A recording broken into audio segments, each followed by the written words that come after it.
इद्दत case का फैसला आया, वो आपने देखा होगा। ये इद्दत केस जो इमरान खान और बुशरा बीबी के खिलाफ बनाया गया था, उसमें जो ट्रायल कोर्ट से 7 साल कैद की सज़ा जिन जज साहब ने सुनाई, उन पर हैरत की जा सकती है और हैरत हो सकती है उन पर, और उसके अलावा कुछ हैरानी से ज़्यादा परेशानी है कि यार इस तरह के मामलात, इस तरह के शर्मनाक केस के अंदर सज़ा दे दी।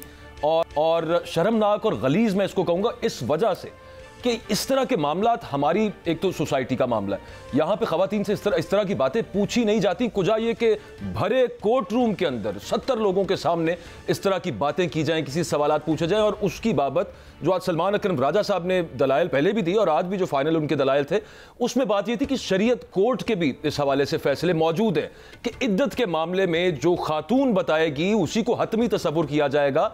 इस हवाले से फतवे भी मौजूद हैं, लेकिन उसके बावजूद ये केस बनाया गया। और खैर एक शर्मनाक बाब था और एक अखलाकी पस्ती की दलील है हमारी सियासत के अंदर जो ये केस था। अच्छा हुआ कि इस केस के अंदर सज़ा कलअदम हो गई, लेकिन शहजाद हुसैन भट्ट साहब, मुझे यूं महसूस होता है कि ये केस बनाया क्यों गया था। सबसे पहले जहन के अंदर ये आती है कि आपको याद है ना कि सज़ा कब हुई थी भला? बिस्मिल्लाहिर्रहमानिर्रहीम। इंतहाई काबिल एहतराम मोहतरम बाजवा साहब, गुज़िश्ता रोज़ दो, अगर आप देखें, एक केस कल और एक आज, 2 केस बड़े पीटीआई को रिलीफ मिले हैं। बाजवा साहब, बात यह है कि वैसे आपको साहब कहना बहुत ज़रूरी है, क्योंकि इस मुल्क में रहने के लिए जो जितने भी बाजवे हैं मुझे अकबर कह लिया, उनको साहब कहना चाहिए। नहीं, आप अकबर कह लिया। लिहाजा इंतहाई काबिल एहतराम अकबर साहब, आपको 3-4 बातों पे गौर करना पड़ेगा। पहली बात आपको ये देखनी पड़ेगी कि अब मैदान में ताकत का मुजाहरा करने का वक्त आ गया है बाजवा साहब, पाकिस्तान तहरीक इंसाफ का अब सबका वक्त आ गया है। गल वध गई है मुख्तारिया। अब सिर्फ ये नहीं है कि ये 2 रिलीफ मिल गए, मिठाइयां बढ़ गई और बात खत्म हो गई। आपको 3-4 पॉइंट्स देखने पड़ेंगे। पहला पॉइंट अगर आप देखें तो सबसे पहले तहरीक लब्बैक से क्यों ना शुरू कर ले। तहरीक लब्बैक ने आज क्या कहा है? धरना जी, लॉन्ग मार्च, मुजाहरे, मुल्क स्टक, उसी तरह जो पुराने एतवार में बातें चल रही थी फिर उसी तरफ आप जा रहे हैं। एक बात फिर आप अगर आप गौर करें, हालांकि कुछ अर्सा पहले फैजाबाद पुराने धरने का फैसला आया, चीफ जस्टिस साहब अभी भी वही हैं। हाँ, एग्री। दूसरा, आप आलिया और उज़्मा की बात, माफ, अदालत उज़्मा की बात कर ले। अगर आप अदालत उज़्मा की बात करते हैं तो आपको जितने भी रिलीफ मिल रहे हैं, ये सारे के सारे रिलीफ एक तरफ है। नहीं, उससे पहले भट्ट साहब एक मिनट, आप उससे ना बिल्कुल आप निकल के दौड़ गए कि वो जो फैजाबाद पे तहरीक लब्बैक जो धरना दे रही है, इस पर आपके ख्वाब में कोई बाबा जी नहीं आए? उन्होंने कोई इस बार नहीं, मैं अकबर भाई, मैं आपसे उस टॉपिक पे बात नहीं करता। रात को मुझे बाबा जी का फोन आ गया था, उसने कहा एक तो मुल्क की बेहतरी के लिए आपको खबरें देते हैं, ऊपर से अकबर और आप मिलकर लाइव शो में गुफ्तगू करते हैं कि दाढ़ी है या दाढ़ी नहीं है। पाई दाढ़ी की बात आज नहीं, मैं तो वैसे कह रहा था, बाबा जी अगर फोन कर सकते हैं तो फिर ख्वाब में आने की उनको क्या जरूरत है? अब ये तो डायरेक्ट हो गया आपका राब्ता। मैं नहीं बात करता भाई, बात सिर्फ ये है कि आप ये देखें कि 2 रिलीफ मिलने के बाद, और भाईजान एटीसी एंटी टेररिस्ट कोर्ट होती है, बहुत बड़ी कोर्ट है। बट साहब ये रिलीफ नहीं है, इसको रिलीफ ना कहीं, बाइज्जत भरी हुए हैं और इसमें बनता था, हो गया ना। केस इस किस्म का था कि हर बंदा, इवन जो सियासी मुखालिफ है इमरान खान के, वो ये कह रहे हैं कि यार ये बड़ा फजूल घटिया बेहुदा केस बनाया हुआ था। अच्छा, फिर रिहाई करा लो। फिर एटीसी अदालत से सनम जवेद हो गई है ना, सनम जवेद गुजराले को ले गई है FIA लाहौर। लाहौर से पुलिस इस वक्त रवाना है। अभी मोटरवे पे मेरी एक शख्स से बात हुई है, वो मोटरवे पे जा रहा है, लाहौर पुलिस वो जा रही है जनाब, नैब आपको बुशरा बीबी को पकड़ने फिर जा रही है। इस तरह अदालतों से जमानते बाजवा साहब नहीं मुमकिन, इस तरह मसाइल का ये हल नहीं है। अभी आपका मतलब है कि इंसाफ के मुताबिक कोई तवक्को ना रखे इंसाफ की, और कानूनी एतबार से सादा मतलब जो केस बनता है कानूनी दलाइल के साथ लड़के उनमें से बरी होने की कोई तवक्को न रखे। आप ये कहना चाह रहे हैं? नहीं, मैं नहीं ये कहना चाह रहा, मैं कहता हूं कानून के मुताबिक। अच्छा, जो कानून का फैसला कर रहे हैं, फिर ये कानून का फैसला हुआ, कल के प्रोग्राम में भी हमने बात की थी, वो लंदन, अमेरिका, UNO, सारी कहानी हमने रिपीट की हुई है। अब आप ये देखें कि 2/3 मेजोरिटी की कहानी है।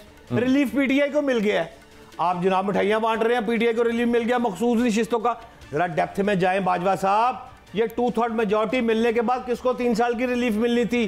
क्या मेरे काजी फाइजी साहब वो वैसे तो तरदीद कर चुके हैं, उन्होंने कहा मैं ख्वाहिशमंद ही नहीं हूं जी ये एक्सटेंशन लेने का, लेकिन सवाल ये नहीं है सिर्फ फैसला नहीं करना भट्ट साहब, कोर्ट ऑफ लॉ के अंदर प्रूव भी करना है उसको कि आपने किसी किस्म की प्लानिंग की थी, आप रियासत की खिलाफत पर उकसा रहे थे लोगों को, और एक ब्रेक है छोटी सी, लेकिन जाते जाते ये जो इद्दत का केस बनाया गया था इलेक्शन से बिल्कुल पहले, उसकी वजह एक ही नजर आ रही थी और वो ये थी कि किसी तरह से एक जाती इमेज जो है, किसी शख्स का इमेज, और इस केस के अंदर इमरान खान का इमेज वो खराब किया जाए। लेकिन इलेक्शंस में जो रिजल्ट आया, जो वोट लोगों ने दिए 8 फरवरी को, वो आप सबके सामने है। कितना असर हुआ उसका ये भी आप सबके सामने है। बल्कि नून लीग के कुछ रहनुमा, जिसमें जावेद लतीफ साहब तो ये कहते हैं कि हमारे खिलाफ साजिश हो गई है, कि इस तरह का केस बना के लोगों की हमदर्दियां और ज्यादा पाकिस्तान तहरीक इंसाफ और इमरान खान साहब के साथ हो गई और ये उनको सहूलतकारी की गई। कोई उनसे पूछे कभी किस किस्म की सहूलतकारी की गई, मैं इसको खैर इतना संजीदा नहीं लेता इस बयान को, लेकिन मकसद जो था वो इससे पूरा नहीं। 1-2 रोज पहले इमरान खान साहब ने भी कहा कि मुल्क में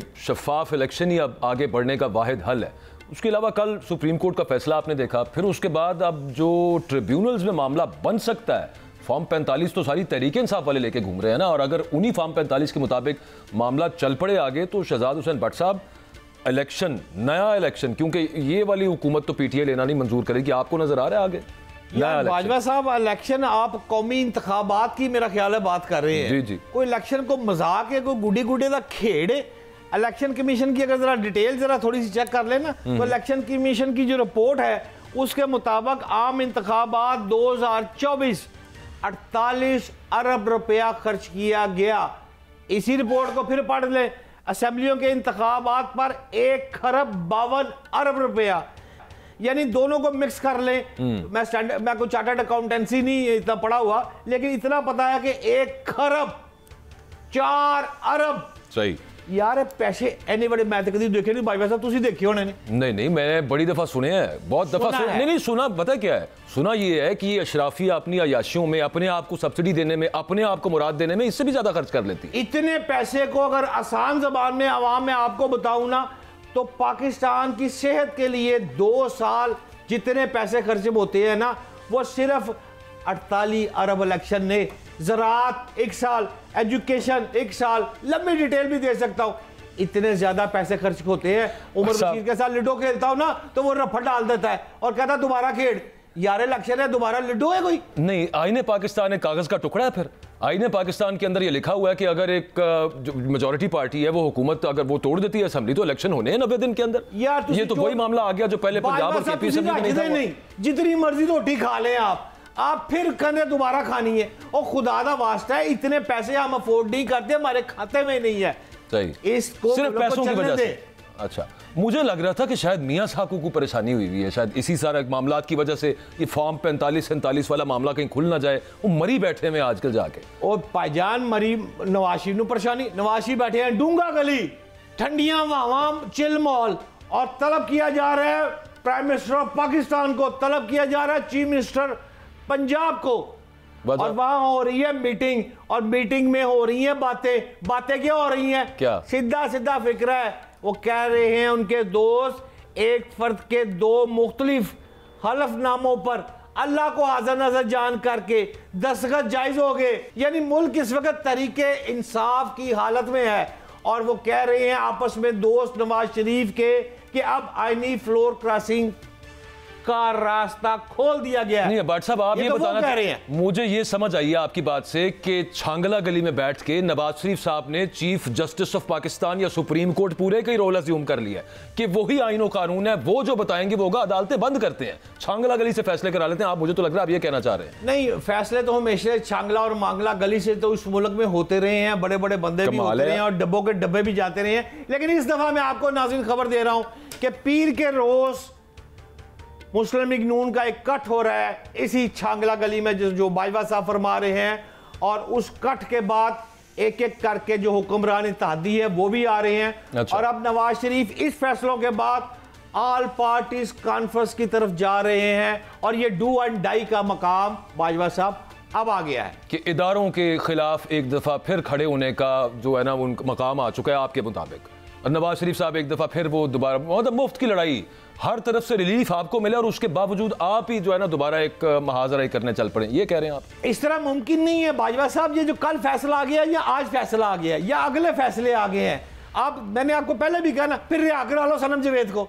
रिहा करा लो बुशरा बीबी को, नहीं होना ना ऐसे मुमकिन। हम दोनों को बैठना है टेबल पर, फिर जाके हमारा फैसला होगा, वरना इसी तरह लड़ाई दर लड़ाई। चलें, वो तो अगर आप कहते हैं ना कि उन्होंने अपनी सबसे बड़ी ऑपोजिशन के साथ बैठना है, तो फिर तो एक बात समझ आती थी। अपने के साथ बैठ के अगर अदालती फैसलों के खिलाफ जाना है और उस पर प्रेशर किस तरह से इदारों के ऊपर बनाना है, तो फिर देख लेते हैं उसमें से क्या निकलता है।